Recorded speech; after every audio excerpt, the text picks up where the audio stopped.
Hello friends, मैं विवेक शुक्ला। मेरे channel exam preparation में आप सभी का स्वागत है। दोस्तों मेरा चैनल का नाम इससे पहले SSC मार्क्स था, जो कि मैंने चेंज किया है। इस समय इस चैनल का नाम रखा है एग्ज़ाम प्रिपरेशन, तो आप इससे घबराइएगा मत। दोस्तों, आज मैं गोस्वामी तुलसीदास से रिलेटेड 40 क्वेश्चंस के बारे में डिस्कस करने जा रहा हूँ, जो कि बहुत ही इंपॉर्टेंट हैं और एग्ज़ाम के लिए हेल्पफुल भी हैं। दोस्तों, वीडियो को स्किप मत कीजिएगा, वीडियो आप पूरा देखिएगा। चलिए दोस्तों, शुरू करते हैं। दोस्तों, हमारा पहला क्वेश्चन है, तुलसीदास जी का जन्म कब हुआ था? तुलसीदास जी का जन्म कब और कहाँ हुआ था?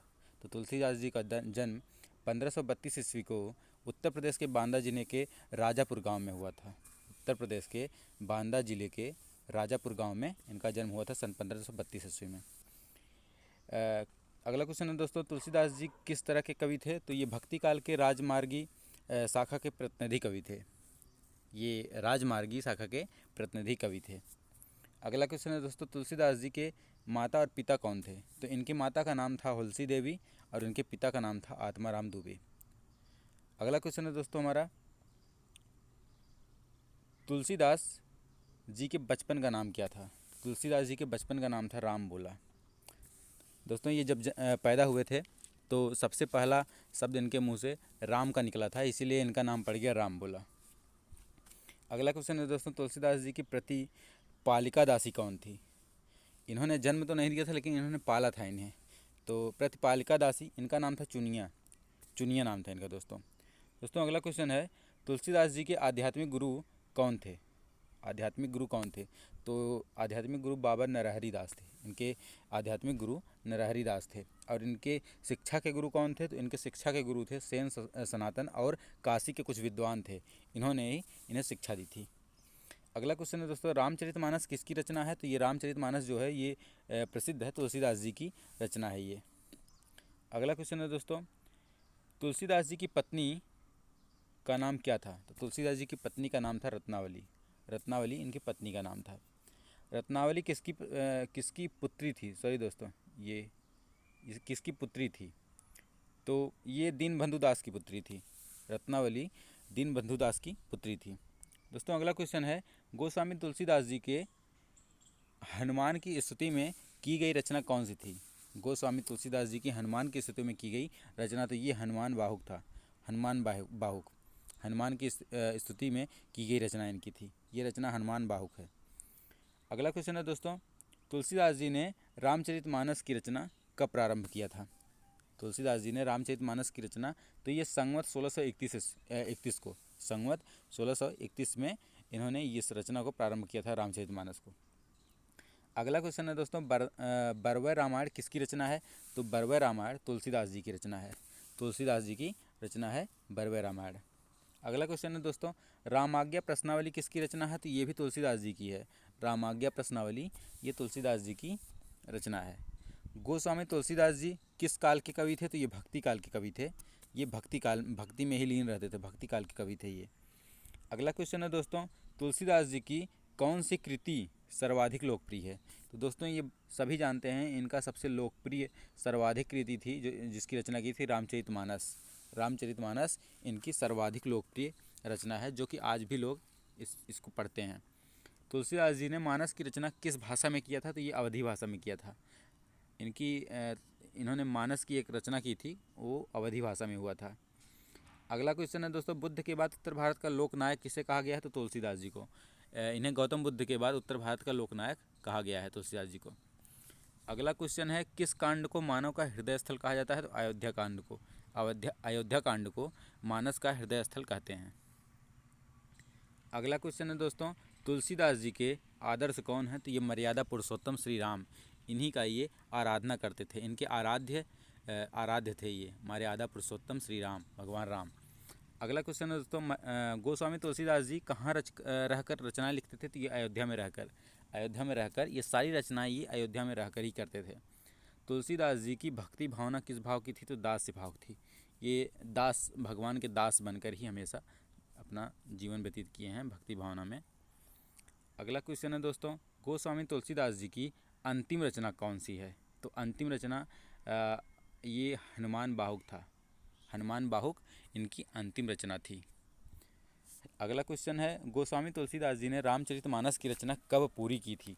तो संवत 1633 में शुरुआत किया था इन्होंने, संवत 1631 में, और संवत 1633 में इन्होंने इस रचना को पूरी की थी। रामचरितमानस की रचना कितने दिनों में पूरी हुई थी? 2 वर्ष 7 माह और 26 दिन का समय लगा था रामचरितमानस को पूरा होने में। रामचरितमानस की शुरुआत रचना शुरू हुआ था 1631 में और 1633 में इसे पूरा हुआ था। तो दो वर्ष 7 माह और 26 दिन का समय इस रामचरितमानस को पूरा करने में लगा था। अगला क्वेश्चन है दोस्तों, तुलसीदास जी का व्यक्तित्व कैसा था? तो ये मृदुभाषी थे, इनका स्वभाव बहुत ही गंभीर रहते थे, विनम्र थे, ये शांत स्वभाव के थे ये। अगला क्वेश्चन है दोस्तों, तुलसीदास जी ने घर का परित्याग क्यों किया था?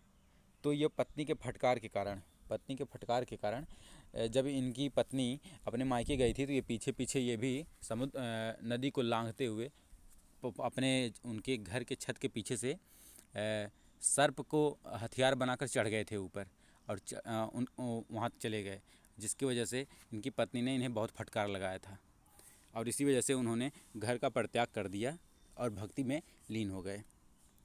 अगला क्वेश्चन है दोस्तों, संत तुलसीदास जी द्वारा रचित गीतावली में किसका वर्णन है? संत तुलसीदास जी द्वारा रचित गीतावली में किसका वर्णन है? तो श्री राम की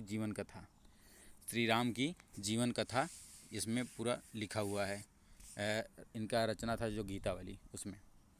अगला क्वेश्चन है दोस्तों, विनय पत्रिका की रचना किस शैली में हुई है? तो छंद और दोहे में इस शैली में इनकी रचना हुई विनय पत्रिका की।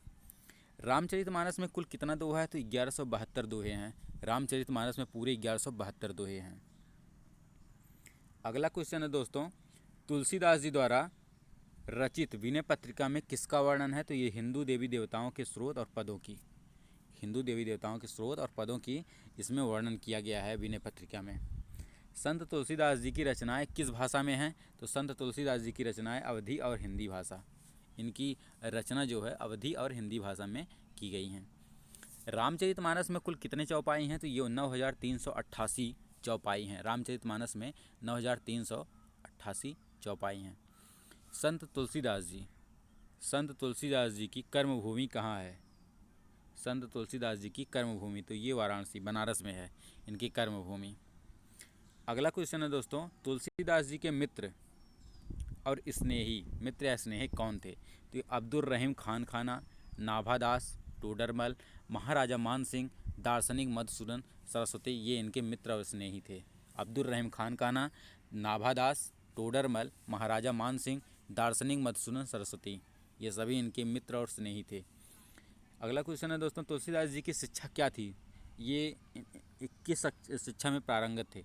तो इन्हें चारों वेदों का ज्ञान था, पुराण का ज्ञान था, काव्य का, षट दर्शन का, छह दर्शन के और स्मृतियों का, इन सभी का ज्ञान इन्हें था, इसी का शिक्षा लिए थे ये।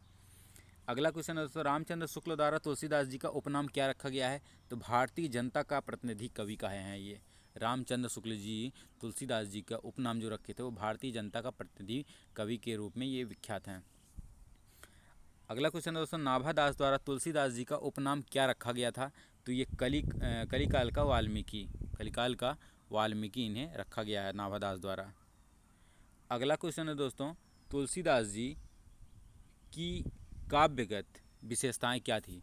तो इनकी जो इन्होंने रचनाएं की हैं उसकी काव्यगत विशेषताएं थी समन्वयवाद की विराट चेष्टा, इसमें समन्वयवाद का विराट चेष्टा, अवधी और ब्रज भाषा की प्रधानता, इसमें जो भी रचनाएं की हैं उसमें ब्रज और अवधी भाषा का ही प्रयोग किया है, आदर्शों का प्रतिष्ठापन और लोकमंगल की भावना।